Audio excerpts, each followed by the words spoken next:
Hi, I am Goose, and I apologize, but Lemons is out sick today.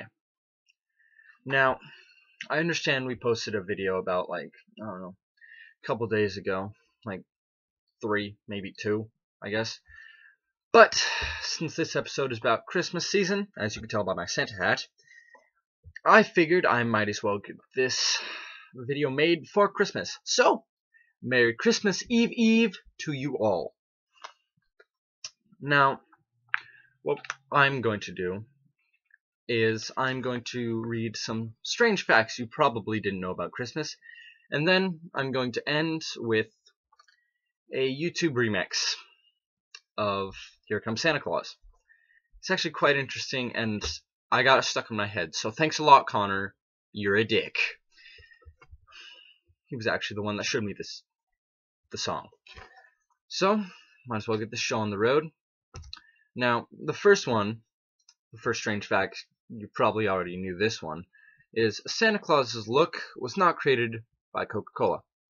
Now, the internet has given a lot of strange, silly, unfounded rumors about a lot of things, like Walt Disney having his head frozen, to Tommy Hilfiger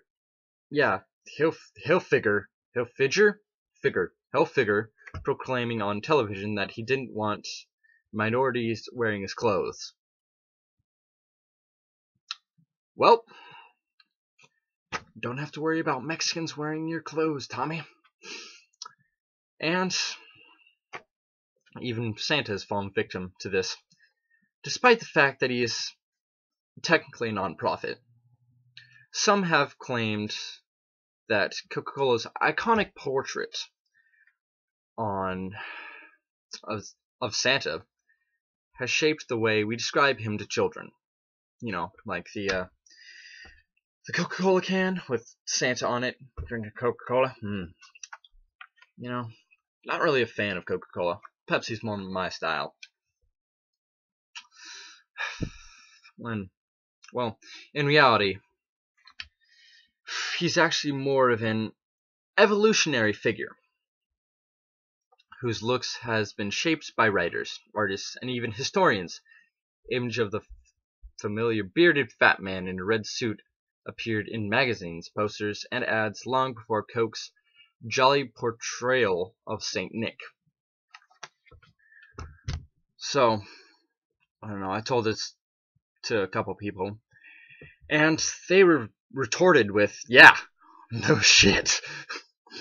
But personally, I didn't know this, so I found it kind of interesting and strange that Coca-Cola has kind of shaped how we saw Santa and how we described him to children. So, yeah, that's something you didn't know. And something new, another thing that was interesting to me was that Clement Clarke Moore didn't want 'Twas the Night Before Christmas published. Now, this story is also known as A Visit from St. Nicholas, the famous Christmas poem that practically invented the modern concept of Santa. Moore, a 19th century author and classics professor, wrote the poem for his family to celebrate Christmas in 1922, allegedly drawing inspiration for Santa from a pudgy Dutch driver who took his family on a sleigh ride. But Moore never intended for it to be made public.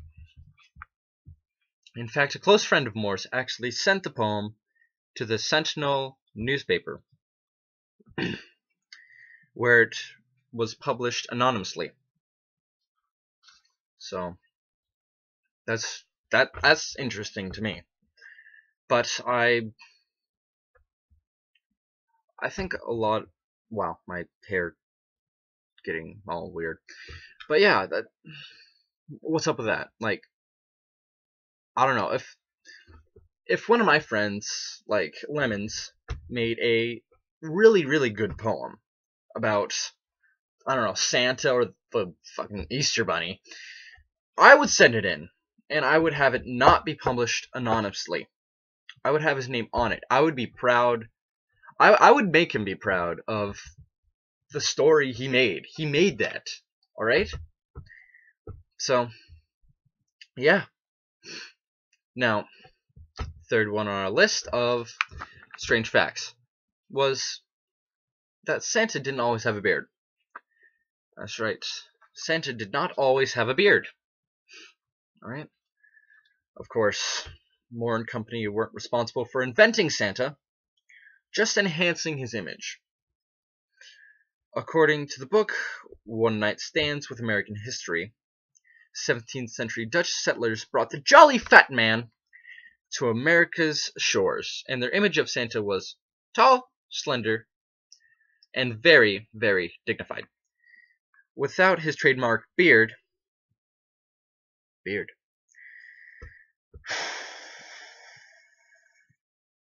trying to find my place. Now, without his trademark beard, he was based on the traditional Dutch winter figure Sinterklaas.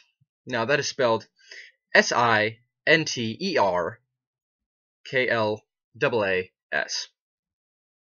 I'm not sure how to pronounce it. Somebody look it up and put it in the comments section.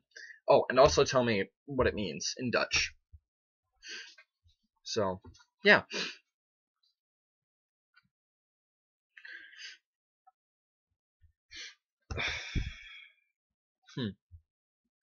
Artist and political cartoonist Thomas Nast added the beard and the rotund figure in the pages of Harper's Weekly during the later part of the 19th century.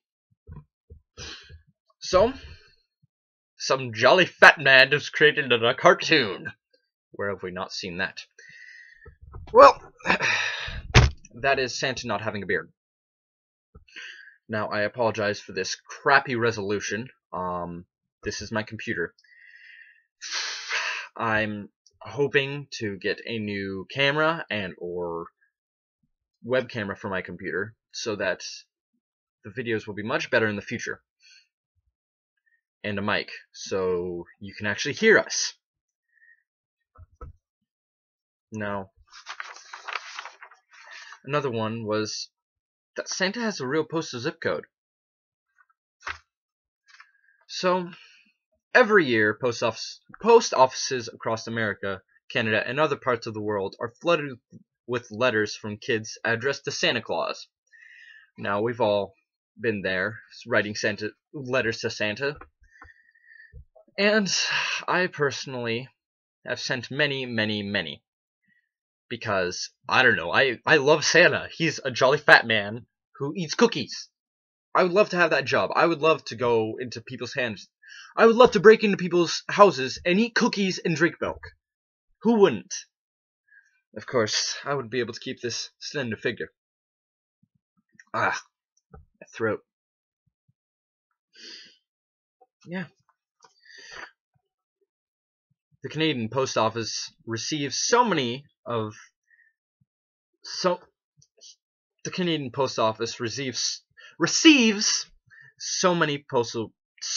letters that postal workers started answering the letters. As the demand increased, the Postal Service set up a special zip code for Santa as a part of their annual Letters to Santa writing program, literacy initiative. The zip code is Ho, Ho, Ho. Of course, it's spelled H-O-H-O-H-O. Of course. Now, here's the last one I'm going to do, because this is getting really boring. Is that Santa's the world's richest man. Again, I'd love to be Santa. You break into people's houses, you eat cookies, drink milk, and or eggnog or beer, as my mother would put out. And you have a bunch of money. Like, it's infinite, as it says in the paper. Now, you may not be in the gift-giving business for the cash or the recognition. Maybe for the recognition. Attention whore. But Santa still needs money to keep his operations rolling and to pay for the elves' dental plans. Those elves' unions are ruthless. Thankfully, Santa's wealth surpasses even Scrooge McDuck's money bin.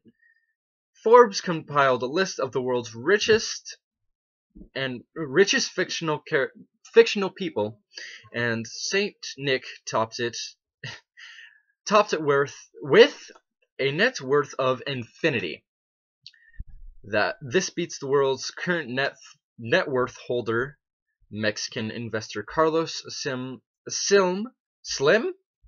Yeah, Mexican investor Carlos Slim Helu, Helu, who only topped out with a measly 74 billion.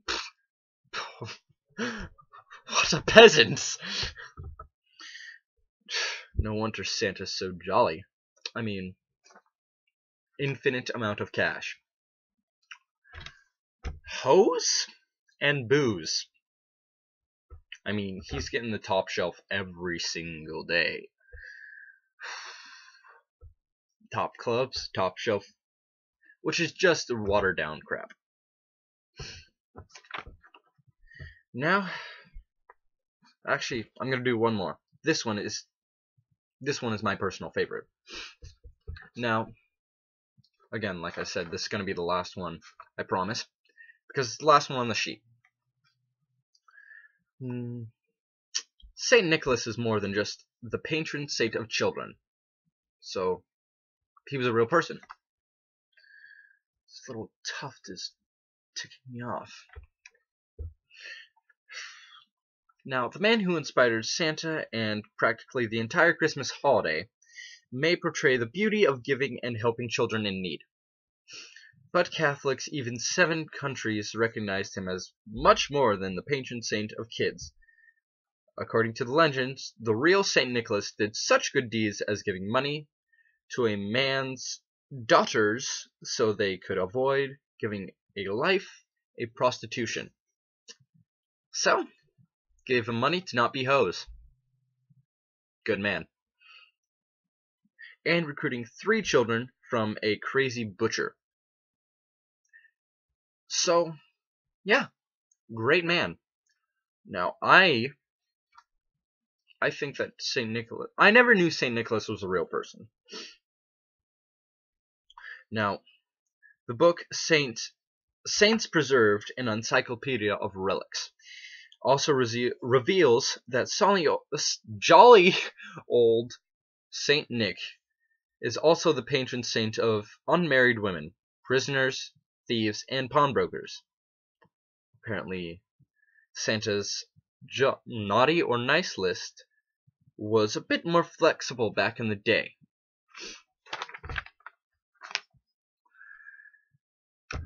Well, what do you think of that? I'm not sure how many that was. If there were 10 on the list, I got really bored after maybe the 5th. But yes, Saint Nick was a real person, and Santa didn't always have a beard.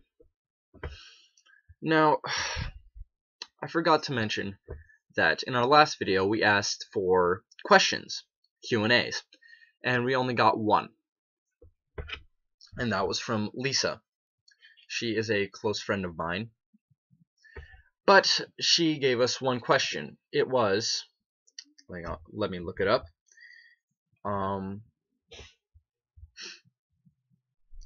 It was that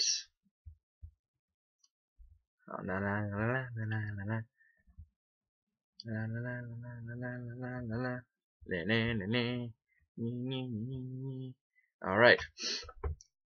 The question was, what is the answer to life, the universe, and everything? And she threatened us if we didn't get it wrong. So, here's my answer to that question. The next video, Lemons will give that answer. But my answer is memes. Lots and lots of memes. That is the answer to life, the universe, and everything. So, as I promised, I'm going to show you a remix. And I'm using this off my little brother's iPod because I don't have one. Hopefully I will get one.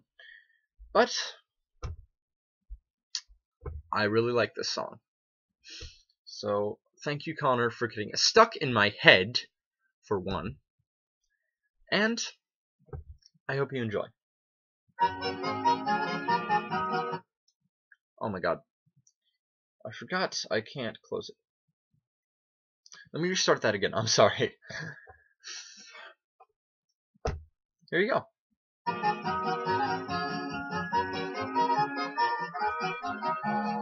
Here comes Santa Claus, right down Santa Claus Lane. Vixen and Vixen and all his reindeers pulling on the reins. Bells are ringing, children singing, all is merry and bright. So hang your stockings and say your prayers, 'cause Santa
Claus. Here comes Santa Claus, right down Santa Claus Lane. Vixen and Vixen and all his reindeers pulling on the reins. Bells are ringing, children singing, all is merry and bright. So hang your stockings and say your prayers, 'cause Santa Claus. I know him.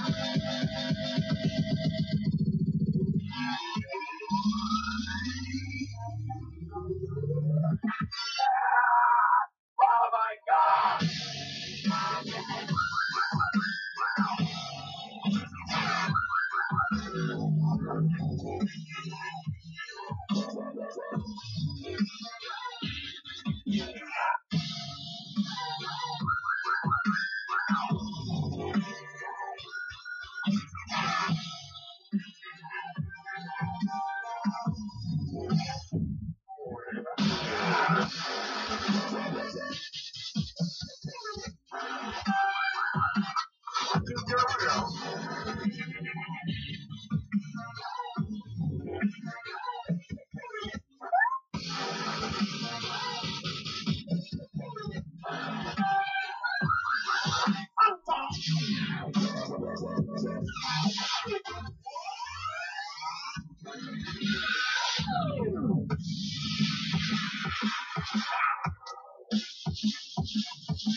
It's joyful and triumphant. Well, that was Here Comes Santa Claus Dubstep Remix.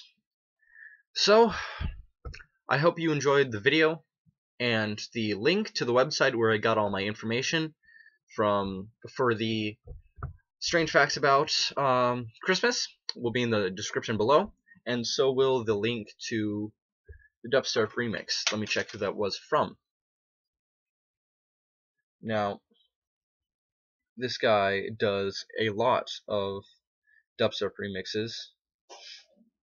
Well, he just does mixes, like remixes and crap. But his name is Bam Badass Music. So I will put the link to the information and the song in the description below. And if you have any suggestions for our next video, please put them in the comments below, and if you have any questions, do the same.